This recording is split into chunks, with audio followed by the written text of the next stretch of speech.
This is Scott the Fix-It Guy. Our goal with our videos is to empower you to be able to do the repairs on your own and save a whole lot of money and also get that great feeling of having fixed it by yourself. Today we're going to be fixing an Everhot water faucet that's leaking, and we're going to be using a special kit to repair the leak. It's pretty easy to do. And the kit's only about $30. Here's a picture of the parts that come with it. But the new faucet is like $350, so it's really wise to be able to repair it. And first thing I'll do is turn off the water going to the faucet, and we'll make sure it's fully off underneath the sink. And then I'm going to test that by opening up the hot and cold side. And then I'm going to use the Allen wrench that comes with the kit, and I'm going to turn this little Allen screw behind the faucet, and this is what's holding the metal faucet part in position. They also make a very similar one that's made of plastic. Same thing, though, you have to remove the Allen screw. Then you can lift up on that metal tube, that faucet tube, and you can pull it off of a plastic tube that runs inside of it.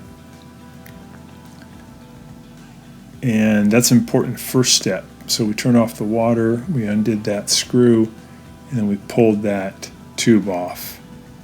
And the kit comes with some new O-rings. So we're going to pull the old O-rings off of the faucet tube. You can pry them off like with a little screwdriver would help, or anything that can kind of get in underneath them. And there's two of them. There's three rings or grooves that you think would fit O-rings, but you only want to put the new O-rings in the last two grooves, the ones closest to the bottom of that faucet tube. The one at the top is actually like a groove for the screw that holds the faucet in position, so we don't want an O-ring on that one. So once we get those off, we'll clean it up a little bit. We'll slip the new O-rings on, and then once we get the new O-rings on, we'll put the first one on, and the second one will kind of roll over it into the second groove. Add a little soap to that so it makes it able to turn better. And then looking at the directions that come with the kit, it says that what we have to do next is take out a little pin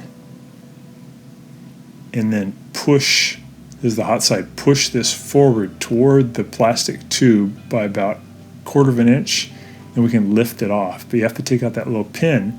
You can actually use the Allen wrench is just the right size to push that pin out. On the plastic model, there is no pin holding it on. You can just push the lever in toward the plastic faucet tube by about 1/4 inch and lift it off. But on the metal one, you got to pop out these little pins. So we push it in, pull it off. And next thing I'll do is reach in and unscrew a little round piece on top of both the hot and cold. It's a little round barrel made of brass. So we're going to unscrew those lefty-loosey on both sides, get them off. And then there's a special tool that comes with the kit. It's pretty cool. You put it in on top of the valve, and then using a standard head screwdriver, you go lefty-loosey. You can unloosen this brass seat, this thing that's holding the valves in position. So once you get that off, you can pull the old valve stems out, and we're just going to discard them because the kit comes with new ones that already have new O-rings fitted to them. So the next thing we want to do is turn on the water pressure a little bit to flush out any contaminants, just for about 1/2 second, just to push out any junk that might be in the barrel there. And we're going to dry that out. Now we can put the new valve stems in, and we don't have to coat them. They already come with a little bit of a lubricant, so you can just push them right in. And then after you push them in, it comes with new brass seats, and those seats go in on top, and then we're going to push them down in with that tool that comes with the kit, and then we're going to turn righty-tighty with our standard head screwdriver.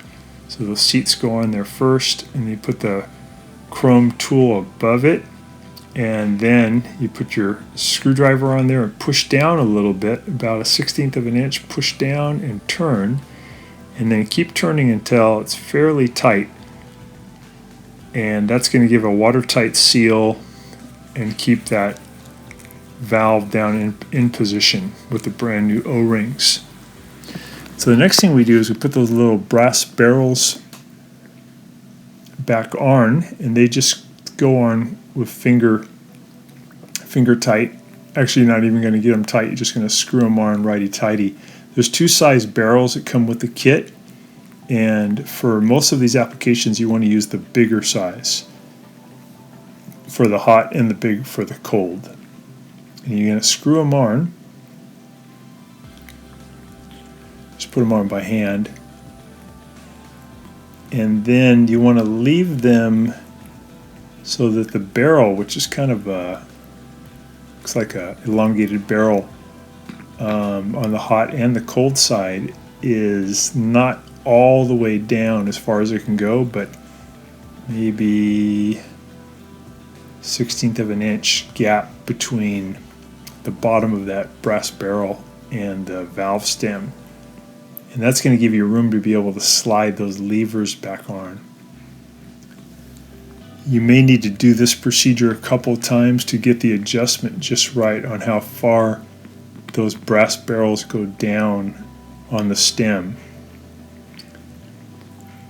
So once you have that, you're going to slide the levers back on. You're going to push them in close to the plastic tube, and we're going to slide them back on.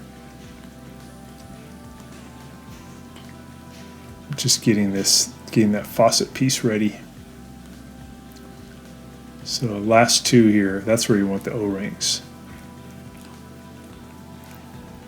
Alright, I got these little brass barrels ready to accept the levers. The levers have a slot in them that the barrel fits into. So here's the hot side. I'm going to push it on first and then pull back toward me. That locks it on. And I should be able to get this to go up all the way vertical.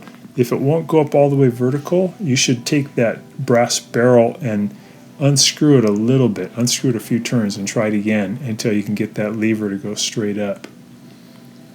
So doing the same thing on the cold side. This is the only kind of difficult part of this procedure, is to try to get those little brass barrels to be the right distance between the bottom of the barrel and the faucet.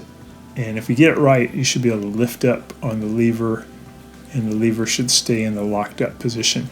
Once you have it, you're going to push those pins back in that hold it, and maybe use a pair of pliers to push the pin all the way in flush.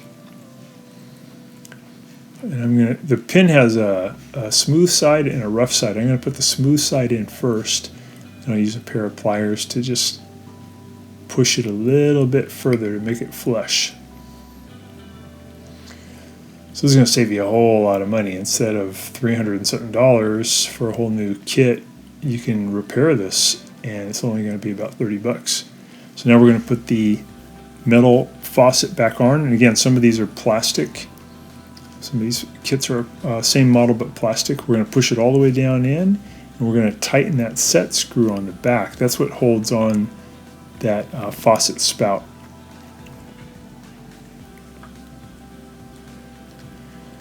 And we want to get it not too tight, because if it's too tight you won't be able to turn that faucet, but get it down to where it's almost that tight to hold it on there. And then once you have that in position, you can go ahead and turn the water back on and give it a test. Make sure that the leak's gone. So I'm reaching in, turning full pressure again. By the way, if your house pressure coming in the water exceeds 70 psi, it can make this system fail. So even after doing this, if you still have a leak, it's possible that you just have too high of a pressure coming into the system. but most homes don't have that high of a pressure. So we're just cleaning it up with a toothbrush, make it look nice, and we are done. Thanks so much for watching. Thanks so much for watching our video. We really appreciate your support.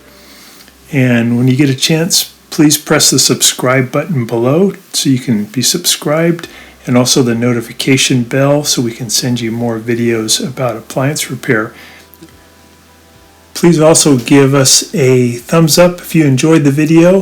If you really liked the video and it really helped you, please press this new applaud button and you can show your support and also get a nice clapping hands for your video. Thanks again.